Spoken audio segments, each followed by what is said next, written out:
The vast Volkswagen factory in Wolfsburg once symbolized European industrial power. But in 2023, VW admitted it was no longer competitive, sending shockwaves through Europe's car industry. The real threat? China, rising fast and rewriting the rules. Wolfsburg's struggles are a warning for all of Europe. The race for the future of cars is on. The shift to electric vehicles is the biggest change in a century. Electric cars are simpler, fewer moving parts, no exhaust. Chinese firms like CATL and BYD now dominate batteries, controlling costs and innovation. Europe's automakers are scrambling to catch up, retooling factories and retraining workers. The electric era is here, and it's changing everything. European car brands like Mercedes and BMW built their reputations on engineering, luxury, and tradition. Their strength was mechanical mastery and brand prestige, selling not just cars, but status. Chinese brands, by contrast, are agile and tech-focused, treating cars as smart devices on wheels. Companies like BYD and NIO move fast, integrating the latest software and features with ease. Europeans are cautious, slow to change, and weighed down by legacy processes. In the age of EVs and rapid innovation, this caution is a liability. Chinese brands still face skepticism about quality and service, but that's changing as their cars prove themselves on European roads. The battle is no longer just about engines, it's a clash between legacy and disruption. Europe's strength is its history, China's is its speed and tech. The market is shifting, and the old rules no longer apply. Both sides have weaknesses, but only one is setting the pace. The future belongs to those who can adapt fastest. The race is on. European car makers face sky-high costs. Labor, energy, and regulation all add up. Building a car in Germany or France is far pricier than in China, making it tough to compete on affordable EVs. Slow decision-making is another hurdle. Legacy automakers are bogged down by bureaucracy. While Chinese startups can launch new features in weeks, Europeans take months. Strict EU regulations add further complexity and cost, forcing investment in both old and new technologies. Automakers must juggle profitable gasoline cars with massive investments in electric vehicles. They're caught between funding the present and building the future. Meanwhile, new competitors aren't weighed down by legacy costs or slow cultures. The result? Europe's car industry is running uphill, and the slope is getting steeper. The pressure to transform is immense. The question, can they move fast enough to survive? The clock is ticking.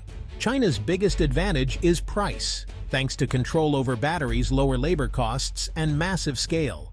Chinese EVs like the BYD Dolphin offer more for less, undercutting European rivals. But it's not just price, it's speed and tech. Chinese companies launch new models in half the time, quickly adopting the latest features. Their cars feel like smartphones on wheels, packed with advanced software and connectivity. Government support has fueled this rise. Subsidies, tax breaks, and infrastructure investments created a thriving domestic market. Now Chinese brands are expanding globally, no longer just copying but innovating. Companies like BYD are vertically integrated tech giants, making their own batteries, chips, and software. This control gives them resilience and a huge edge over Europe's legacy automakers. The formula: low prices, fast innovation, and government backing. Chinese automakers are now global leaders, not just fast followers.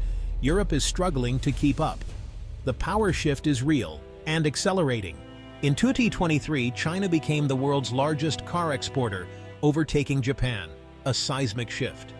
Over 5 million vehicles left Chinese ports, many of them electric. Chinese brands' share of Europe's EV market jumped from nearly 0 to 8% in just 4 years and could hit 20% by 2025.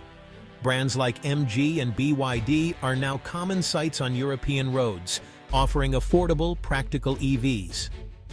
BYD even outsold Tesla in global EV sales for a quarter, signaling a new era. Meanwhile, European automakers are losing ground in China, their former profit engine. Every Chinese car sold in Europe means fewer jobs and less investment at home. The numbers reveal a transfer of industrial power and wealth. Europe's automakers are squeezed, losing market share abroad and facing fierce competition at home. This isn't a distant threat, it's a crisis unfolding now. The global auto industry's center of gravity is shifting east. Europe must act, or risk being left behind.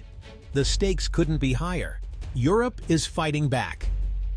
In late 2023, the EU launched an anti-subsidy probe into Chinese EVs, considering tariffs to level the playing field. Supporters say tariffs protect jobs. Critics warn of trade wars and higher prices. Beyond tariffs, Europe is investing in its own battery and software industries, aiming to build a homegrown EV supply chain. Initiatives like the European Battery Alliance are racing to catch up with China's head start. But real change requires more than policy. It demands a cultural shift. European automakers must become faster, more innovative, and embrace software as a core strength. The industry must move from cautious perfectionism to agile innovation. The road ahead is tough, but the choice is clear: adapt or decline. Europe stands at a crossroads. The decisions made now will shape the future of its most iconic industry. The world is watching. The race for the future of cars is on. Will Europe lead or fall behind?